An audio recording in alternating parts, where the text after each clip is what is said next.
So I feel like we need to say, hey, welcome to Bibles and Bourbon. If you're just joining us right now, we've been talking about worship music on a Sunday morning.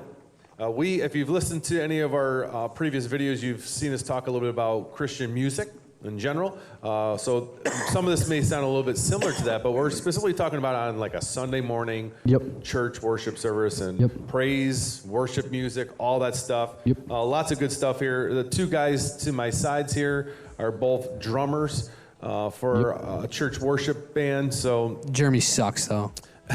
I have absolutely no musical talent at all. Whatever you say, bud. But we're going to be talking about this. Bud. So I'm just going to kind of give some scriptures that kind of like where this, I would say, sacred Christian worship music came from. And I'll just kind of lead us up, and then we can talk a little bit about your thoughts on different stuff. But in Exodus, you had King David basically, with the Red Sea parting, he was basically commanding different people to be in charge of sacred music. In Chronicles, the Ark of the Covenant being delivered to the tabernacle, King David again commands different people to be musicians and make loud musical instruments, harps, cymbals, raise sounds of joy in Psalms 150, talks about praising God in the sanctuary, trumpets, tambourines, strings, pipes, sounding cymbals, loud clashing cymbals. And then Ephesians 5:19 talks about whether it's psalms, hymns, songs, from the spirit or from the heart, which I knew you'd like that part too. So that's just kind of gives us maybe a quick little through the Bible, very briefly, of like where this worship music's coming from and singing and praising God and stuff. I guess I'm gonna reference something I did last time, and you guys kind of chuckled at. Was way back in the 1500s with Martin Luther. Okay.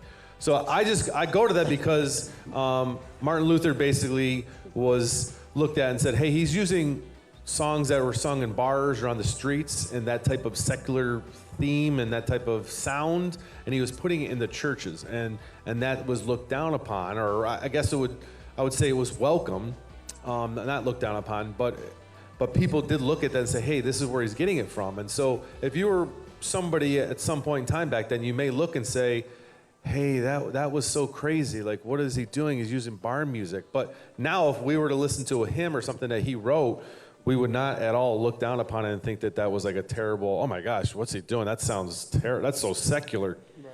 I think as we've gone throughout time as Christians, like music has changed in the church on a Sunday morning, and different instruments are more used. And I think as we just go, like it's becoming more and more welcomed, acceptable. And I'd hate for Christians to just kind of look at that and say, oh my gosh, that's so terrible, but you don't look at Martin Luther's music currently and say, oh, that's so terrible. But yet he was doing the same type of thing where he's using modern type of music. The other ones were in the Salvation Army and William Booth, where he also was taking basically secular type of sounding music, and he was using it to create a Christian band that would go around and minister and spread the gospel. And again, just kind of using that sound. So I think as Christians, it's just progressed over time that Christian church music in an actual church has evolved and has changed over and used different types of instruments. I think I just needed to say that. What's your guys' opinion? I know, again, you guys are drummers and stuff, but what are your guys' opinion about that type of concept of using different instruments and things changing and maybe getting a little bit more rowdy, maybe some would say? I don't know. The number one thing I guess that I would say about worship in the church is that the number one focus has to be on God. It's all about God, worshiping him, praising God, and not about getting everyone excited, not about like the atmosphere, the lights. It's not anything about that. It's not about like how loud is the bass drum or anything like that, but it's the number one focus has to be on God and worshiping him. That you have to start with that. Yeah, I said the heart is first before talent, before anything on stage or off stage. The heart is first. It's not about looks. It's not about what we do. Kind of like Mike said, the heart is first when it comes to worship. And I think maybe you didn't say the word, but the purpose. Like, why are you up there? Why are not up there, but why are we in the sanctuary and we're worshiping? Why are we praising? what's the purpose for it? Yeah, so the purpose of actually people on a worship team is not to sound good. It's not, like Jeremy said, it's not about sound or how it looks on stage, but it's their job, their sole job of people on the worship team is to help the congregation enter into worship. That's the job. Yeah. So you don't need a smoke machine to do that. Fog machine. Same thing. You threw me off. So I would say worship is like a car radio. Like when you go into church and we've talked about this, you're not ready for it. You know, you're getting the kids out of the car, your kid just threw your coffee across the parking lot, whatever.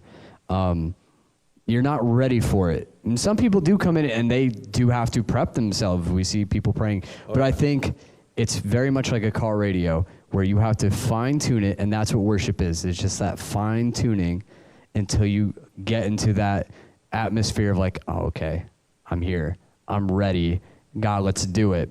And that could be the first song. That might take people to the fourth song. Like, that's just the tuning process. And then it amps it up for what's coming. Like, it gets you tuned up and ready, and so you can receive.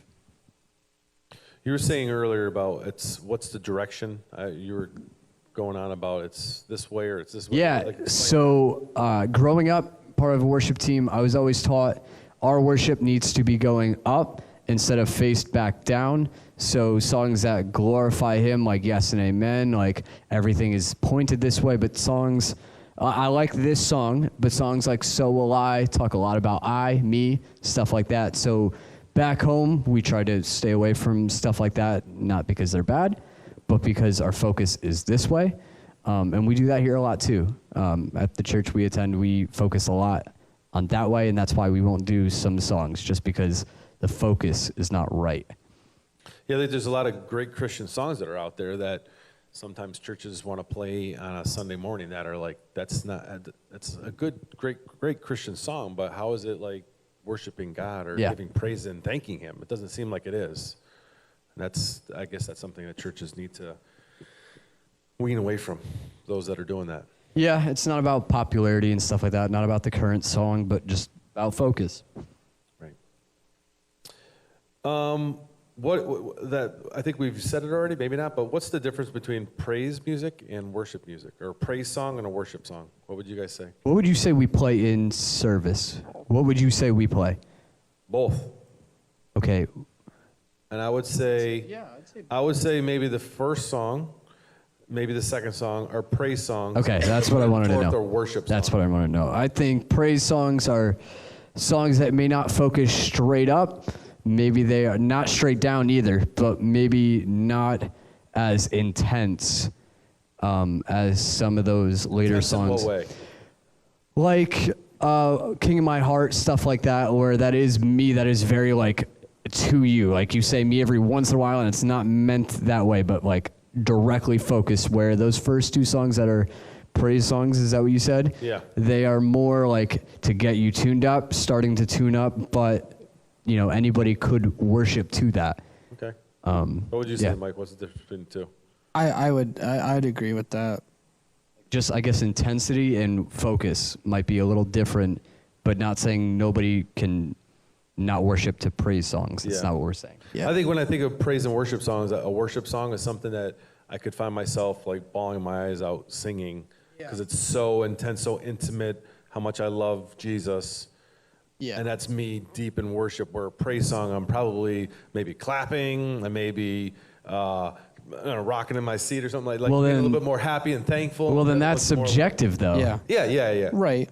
It is, for sure. I think then we have to say praise and worship is just subjective to every single person. Every person. Okay, yeah, that's true. Everybody will think of it differently.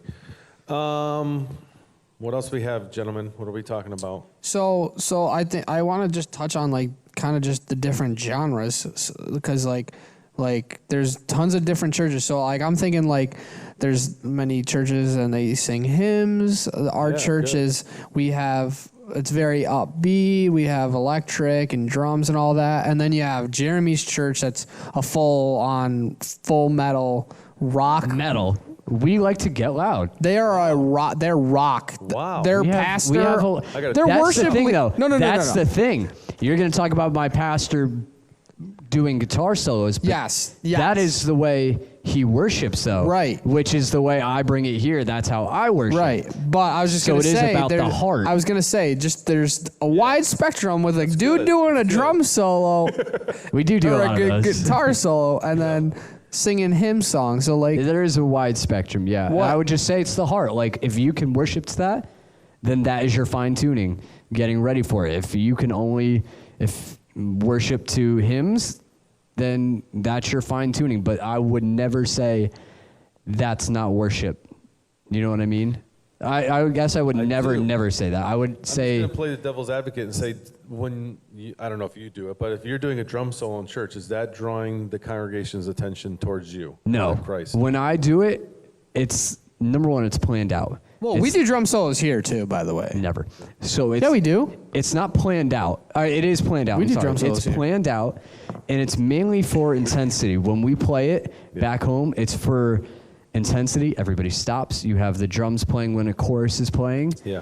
And that is to like hear the voices, like everybody hears themselves. They're like, oh yes, like sing louder. Like this is it. So it's never about me. Whenever there's a guitar solo, it's never about him. It's always about worship and just building up intensity.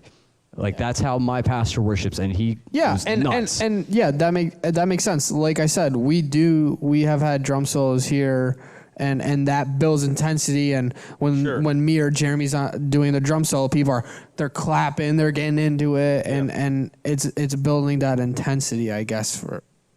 I personally, I love it. I'm definitely somebody who loves rockier worship music, praise music. So I love that stuff. And even when we had that guest worship team come and that drummer was amazing, I was totally loving all of that. Destroyed our set. I was though. not going to say anything. I held myself, hope and he you can sees watch it. it on the video. I hope he sees I held it. myself. I but want him to see he this. did break everything. He broke our drum set. Broke everything. Oh no, but he was killing it, and I guess he really did. But it was amazing. I loved it. But genre, I think I want to go to the fact of certain people are not going to like certain genres, and so that's where I think as a Christian you find yourself going to certain churches. Like you come to this church, our church, or the church that gentleman went to, or your church, I guess it's like drum solo heaven or whatever. Like some people are going to be like, this is way too whatever for me. Maybe they're going to be judging you a little bit, unfortunately, or they're just going to be like, this is way too much. Or some people, they're hearing like, I can't stand the drums, and so they're going to find themselves going to a church that they just feel comfortable with the style of music. I think that's Like I just said, that's how natural. you worship. That's what Christians are going to do. That's your fine tuning. Right. Now, there's a local church. I'm not going to say what it is, but there's been times where they break out in rap. How are we feeling about that? Wow. If we're I'm going to honestly, be... that's the first I've heard that. So You haven't heard of this? I got to think about You that. haven't heard of this? If we're being I gotta think completely honest, That's where I'm trying. if we're being completely honest, my church has done that once. We've had Thanks for being honest. We've had a never guy gone to come in churches and like rap, that or heard of it. and it was his way of worshiping. That's how he put it. We did Spirit Breakout, and we broke into a drum solo, and he started rapping. Was it planned though? Like was it planned? Yes. Okay. It was planned that he would speak what he has written down, and I don't really know how it went because this was years ago. You said in the very beginning about, or Mike said, the purpose of somebody on a worship team is to help the congregation draw into the Lord, or whatever, something like that. So somebody who gets up and does a rap solo, how are they helping me? No. I don't even know what you're saying. Yeah, yeah. Randomly spitting fire, and like I don't know how is that helping? Well, see, that was the thing. It was mainly a test run. We did it one Sunday. Like, it worked. And it never happened again. It happened. but We have not done it again. He's referring to another church around this area maybe that does it more often. So like it's not a test run, it's actually part of their worship occasionally. So that's why I want to challenge that and say, how is that helping me in the congregation? I don't know what in the world you're saying, dude. How am I drawing into the Lord by hearing him? But then it's me. Like, my pastor does guitar solos. Some people are going to walk in and say, like, how does that help me? Oh, it definitely would help me. Okay, yeah, I'd but feel some connected to people are Jesus. going to say, how is that going to help me? True. They may do the same thing with someone rapping. that could be their expression. Like, you can see me go full ham on the drum set, and some people are going to be like, that was ridiculous, but I'm smiling the whole time worshiping. Right. That is their way of worshiping. Their way, but this is a congregation, and it's a congregational worship. If that helps the congregation get into it, if it does, then it does.